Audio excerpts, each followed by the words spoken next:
నగరంలో 5 ప్రదేశాల్లో వివిధ కార్యక్రమాలు నిర్వహించనున్నారు. విజయవాడ నగర పర్యాటక సాంస్కృతిక చారిత్రక ఆధ్యాత్మిక వైభవాన్ని దేశవ్యాప్తంగా చాటి చెప్పేలా నిర్వహించేందుకు ఉత్సవ కమిటీ సభ్యులు సర్వం సిద్ధం చేశారు. ఈ ఉత్సవంలో భాగంగా ప్రత్యేక గీతం రూపకల్పన చేస్తున్నట్టుగా ఉత్సవ కమిటీ సభ్యులు తెలిపారు. గత 5 ఏళ్లు రాష్ట్రంలో సాంస్కృతిక కార్యక్రమాలు లేవన్నారు.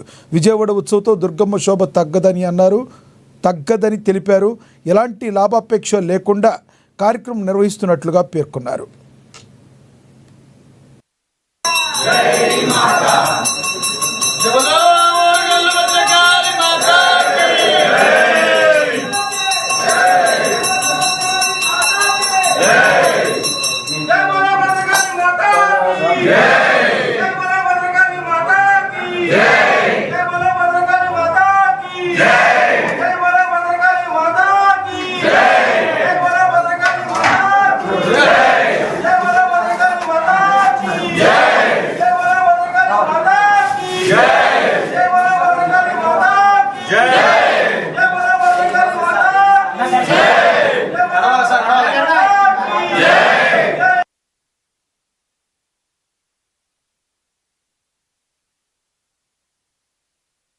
ప్రకాశం జిల్లా మార్కాపురం మెడికల్ కాలేజీపై వైసీపీ దిగజారుడు రాజకీయాలు మానుకోవాలని ఎమ్మెల్యే కందుల నారాయణ రెడ్డి హెచ్చరించారు.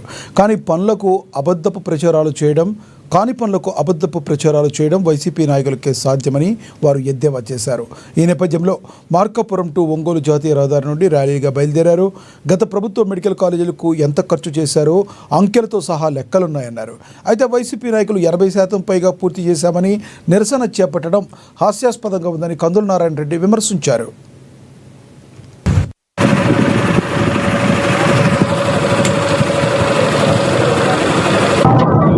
ఉద్ధరిస్తామని చెప్పి ఈ ప్రాంతానికి ఏదో న్యాయం చేస్తామని చెప్పి మీరు చేసింది ఎంత, మీరు ఖర్చు పెట్టింది ఎంత, మీరు ఏం పని చేసి ఏం ఉద్ధరించారు, ఏం చేయబోతా ఉన్నాం.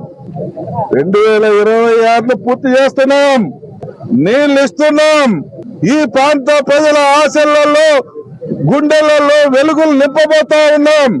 మా నాయకుడు మా ప్రాంతానికి ఈ ప్రాంతంలో ఉన్నటువంటి ప్రతి ఒక్క ఇంట్లో మా నాయకుడు ఫోటో పెట్టుకొని పూజించే సమయం అతి త్వరలో తీసుకురాబోతా ఉన్నాం.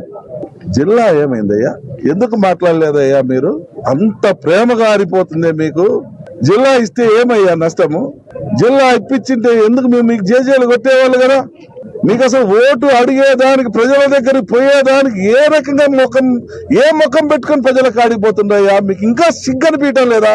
అరే, ఈ ప్రజలకు మోసం చేశామే, ఈ ప్రజలకు అన్యాయం చేశామే, ఈ ప్రజలను ఇబ్బందులకు నెట్టామే, వీళ్ళకి ఏమీ చేయలేదే, కనీసం రోడ్లు కూడా వేయలేదు. దౌర్భాగ్య పరిస్థితిలో మనం ఈ ప్రాంత ప్రజలను చూసామే. ఏ ముఖం పెట్టుకొని పోదామని అనిపించడం లేదా మీకు? ఇంకా ఊర్లలోకి పోదాం, ప్రజల్లోకి పోదాం, చెప్తామని చెప్పి చెప్పుకుంటూ పోతా ఉన్నారు. పోతే మీ రాయలసీమ ప్రాంత ప్రజలు మాదిరిగా మా ప్రాంతంలో ప్రజలు ఈయన ఉండే మాట అయితే ఈసారి మీకు రాళ్ళు చెప్పులతో కొడతారయ్యా. మా ప్రాంత ప్రజల అమాయకులు సౌమ్యులు కాబట్టే మీరు ఏమి చేస్తా ఉన్నా మీ భారాన్ని గుండెల మీద పెట్టుకొని మోస్తా ఉన్నారే గాని మిమ్మల్ని తప్పు అని ఖండించలేనటువంటి పరిస్థితిలో ఉన్నారయ్యా. అయితే మేము అటువంటి ప్రజలకు అండగా నిలబడుతున్నాం. ఏదైతే గుండెల మీద భారం మోసుకుంటూ ఉన్నారో ఆ భారాన్ని దించి ఆ గుండెలలో ఒక ప్రశాంతత తీసుకొచ్చేదానికి మా నాయకుల సహకారంతో మేము ఈ ప్రాంతంలో ఒక చిరస్మరణీయమైనటువంటి ఘట్టాలని పూర్తి చేయబోతా ఉన్నాం. ప్రకాశం జిల్లా చేమకుర్తిలో పట్టణంలో సంతనూతలపాడు ఎమ్మెల్యే బిఎన్ విజయ్ కుమార్ జన్మదిన వేడుకలు అత్యంత ఘనంగా నిర్వహించారు. మొదటిగా పుట్టినరోజును పురస్కరించుకుని కేక్ కట్ చేసి ఎమ్మెల్యే విజయ్ కుమార్కు పుట్టినరోజు శుభాకాంక్షలు తెలిపారు. పార్టీ కార్యాలయంలో ఏర్పాటు చేసిన రక్తదాన శిబిరాన్ని ప్రారంభించారు. తదుపరి చేమకుర్తి ప్రభుత్వ ఆసుపత్రిలోని రోగులకు పండ్ల పంపిణీ చేశారు. తదుపరి పట్టణంలోని ఎస్కేఆర్ మానసిక బదుళ్ల పాఠశాలలో కేక్ కటింగ్ నిర్వహించి విద్యార్థులందరికీ భోజన ఏర్పాట్లు చేశారు.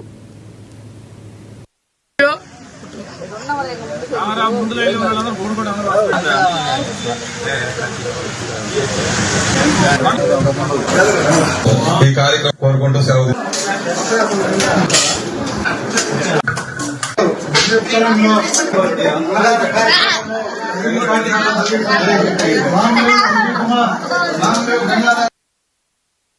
ప్రకాశం జిల్లా గిద్దలూరులో బీసీ సంక్షేమ సంఘం నియామక సమావేశం బీజేపీ నాయకులు జేవీ నారాయణ ఆధ్వర్యంలో ఘనంగా నిర్వహించారు. కార్యక్రమానికి ముఖ్య అతిథిగా బీసీ సంక్షేమ సంఘం రాష్ట్ర అధ్యక్షులు కేసర శంకర్రావు హాజరయ్యారు. ఈ సందర్భంగా బీసీలందరూ ఐకమత్యంగా కలిసికట్టుగా హక్కులను సాధించుకోవాలని రాష్ట్ర అధ్యక్షులు శంకర్రావు తెలిపారు. బీసీలకు సబ్ ప్లాన్ మంత్రిత్వ శాఖ చట్టసభలో రిజర్వేషన్ కల్పిస్తామని దేశ ప్రధాని నరేంద్ర మోడీ చెప్పారని, తర్వాత కూడా ఇంతవరకు ఎటువంటి బీసీలకు న్యాయం జరగలేదని శంకర్రావు తెలిపారు. ముఖ్య ఉద్దేశం ప్రధానమైనటువంటి డిమాండ్ కేంద్రంలో ఓబీసీ మంత్రిత్వ శాఖ ఏర్పాటు చేయాలని బీసీ ఆధ్వర్యంలో ఉద్యమ పోరాటాలు చేయడం. అలాగే ఇటీవల కేంద్రంలో ఓబీసీ మహిళా కోటాలు తీర్మానం చేయడం జరిగింది. అందులో కూడా 33% ఓబీసీ మహిళా కోటా ఇవ్వాలనే ప్రధానమైన డిమాండ్. దాంతో పాటుగా కుల జనగణన కూడా జరిపే విధానంలో జనగణనతో పాటు కులగణన కూడా జరగాలనేది ప్రధానమైనటువంటి డిమాండ్. అలాగే ఆంధ్రప్రదేశ్ లో మరి ఇటీవల గౌరవ ముఖ్యమంత్రి వర్యులు చంద్రబాబు నాయుడు గారు బీసీలకు ఎలక్షన్ లో రక్షణ చట్టం ఏర్పాటు చేస్తానని చెప్పేసి కూడా ప్రస్తావించడం జరిగింది. మరి సంవత్సరాల కాలం ఉన్నప్పటికీ కూడా మరి ఆ యొక్క ఊసు ఆ ముఖ్యమంత్రి గారి దగ్గర లేదు. అలాగనే ఈ సంవత్సరాల కాలంలో అనేక బీసీ కులాల మీద దాడులు జరిగినాయి. మరి అదే రక్షణ చట్టం కనుక ఉన్నట్లయితే ఎంతో మంది బీసీలను కాపాడుకునే పరిస్థితి ఉండేది. అలాగనే మరి ఏదైతే రేపు జనవరిలో స్థానిక సంస్థల ఎలక్షన్లు జరుగుతాయని ఆంధ్రప్రదేశ్ ఎన్నికల రాష్ట్రంలో జరుగుతున్నటువంటి, దేశంలో జరుగుతున్నటువంటి బీసీలు జరుగుతున్నటువంటి పరిస్థితిని చూస్తే అది చాలా బాధాకరమైనటువంటి అంశం.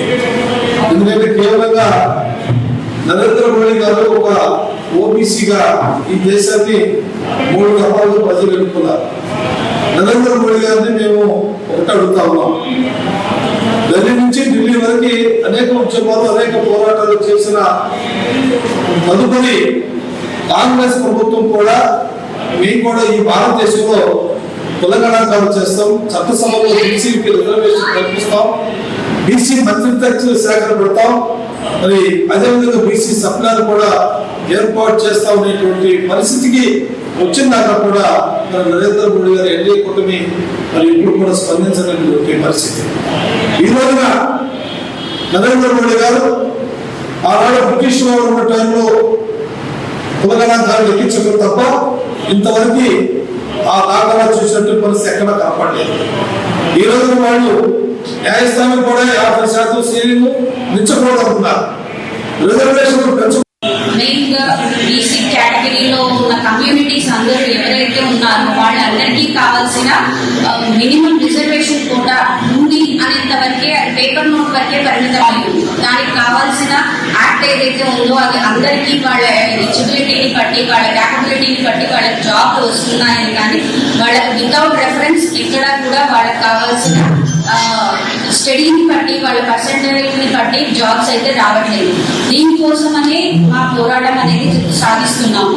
దీంట్లో ప్రస్తుతానికి ఇప్పుడు మనం ఎన్డీఏ గవర్నమెంట్ ఆల్రెడీ ఏదైతే మనకు వాగ్దానం ఇచ్చిందో, మన ప్రధాన 3 demands, first one BC caste కులగణన చేయాలి అనేది ఒకటి, రెండవది బీసీలలో రిజర్వేషన్ కోటాని రిజర్వేషన్ యాక్ట్ అనేది బీసీకి కావాల్సిన స్టెబిలైజ్డ్ యాక్ట్ ఒకటి సమకూరిస్తే బీసీల మీద జరుగుతున్న అన్యాయాలకు, అక్రమాల మీద మనకుగా పోరాడుకునే క్యాపబిలిటీని మనం డెవలప్ చేసుకున్న వాళ్ళని అవుతాము. దీని తర్వాత 33% రిజర్వేషన్లు, దాంట్లో కూడా బీసీ మహిళలకు కావాల్సిన. వైఎస్ఆర్ కడప జిల్లా పొద్దుటూరులో ఎన్నో ప్రభుత్వాలు వచ్చినా అభివృద్ధి మాత్రం జరగలేదన్నారు కాంగ్రెస్ పార్టీ ఇర్ఫాన్ పాషా. కేవలం 1 గంట వర్షం పడితేనే నగరమంతా చెరువుల్లా మారిపోతుందని మండిపడుతున్నారు. డ్రైనేజ్ కాలువలు కూడా సరిగ్గా లేవని, వర్షం పడితే మోకాళ్ళ వరకు నీటితో ప్రజలు తీవ్ర ఇబ్బందులు పడుతున్నారంటున్న ఇర్ఫాన్ పాషాతో మా ప్రతినిధి Ramu face to face.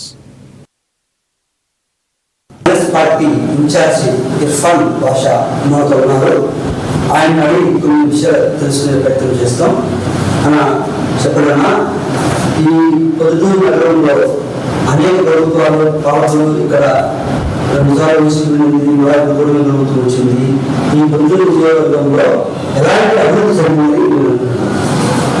Proddatur నియోజకవర్గం చూస్తున్నట్లయితే దాదాపుగా మున్సిపాలిటీ ఏర్పడిగా చాలా సంవత్సరాలు, కానీ ఈ రోజు కూడా కనీసం సంవత్సరాలు కూడా లేని పరిస్థితి ఈరోజు మనం పొద్దున మున్సిపాలిటీలో చూస్తా ఉన్నాం. కొన్ని ఏరియాలు అయితే కనీసం కాలాలు కూడా లేవు, ప్రధాన రోడ్లలోనే లేవు. వీధుల్లో వార్డులు పక్కన పెడితే ప్రధాన రోడ్లలో కూడా ఈరోజు కనీస సంవత్సరాలైన కాలువలు, డ్రైనేజ్ కాలువలు, రోడ్లు కూడా లేవు. ఇంత దౌర్భాగ్య స్థితి ఎందుకున్నాయంటే గత పాలకులే తొమ్మిది నియోజకవర్గానికి గతంలో ఉండబడిన ఇప్పుడున్న ఎమ్మెల్యే కావాలని చెప్పి ఈ సందర్భంగా తెలియజేస్తున్నాను. ఎందుకంటే ఏ ప్రభుత్వం ఏంటి, ప్రతి ప్రభుత్వానికి ప్రతి నియోజకవర్గానికి ఒక ప్రతినిధి ఉంటాడు, ఎమ్మెల్యే అంటారు.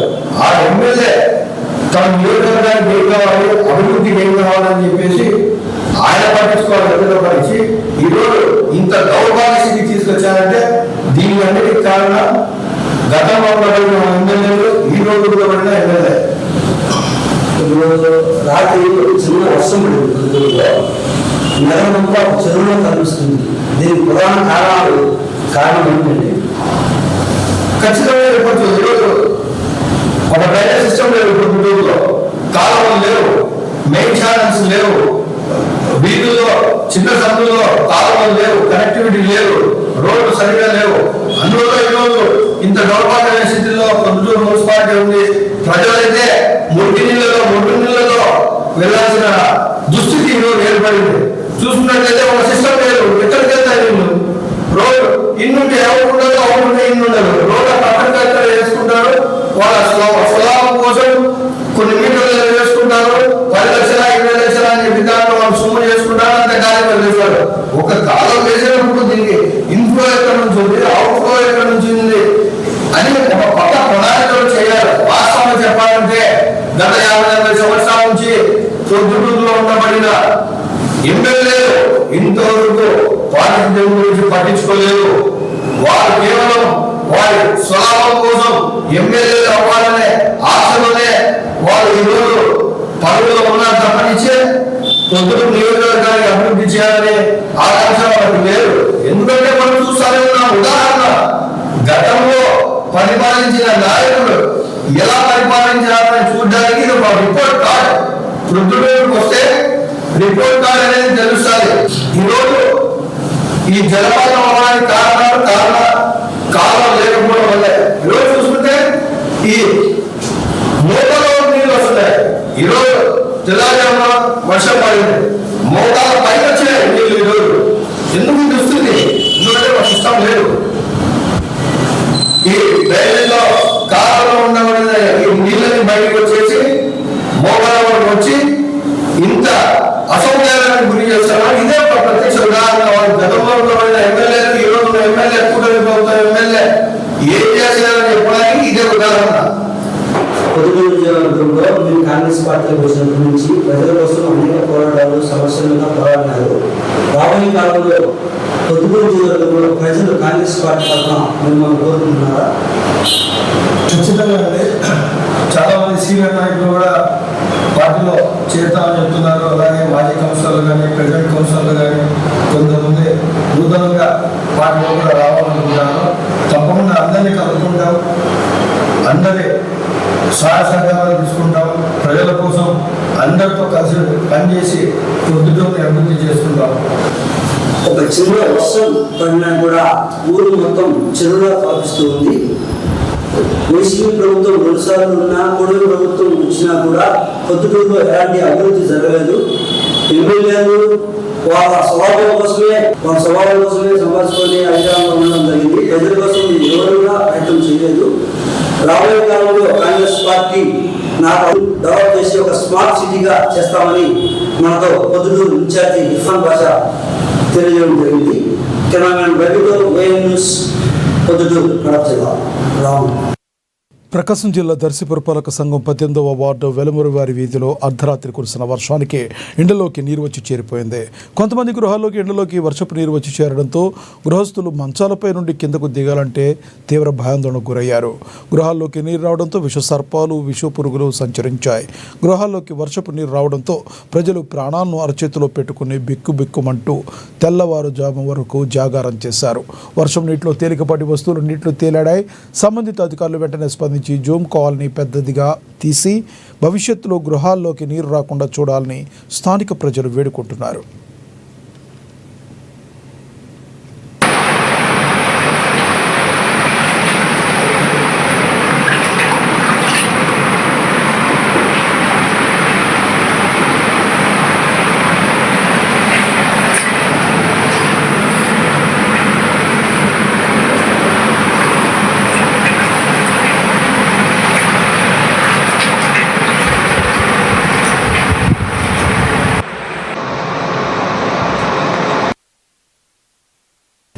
బాపట్ల జిల్లా చీరాలకు చెందిన ఓ విశ్రాంత వైద్యుడిని సైబర్ నేరగాళ్లు 1.10 కోట్ల మేర మోసం చేశారు.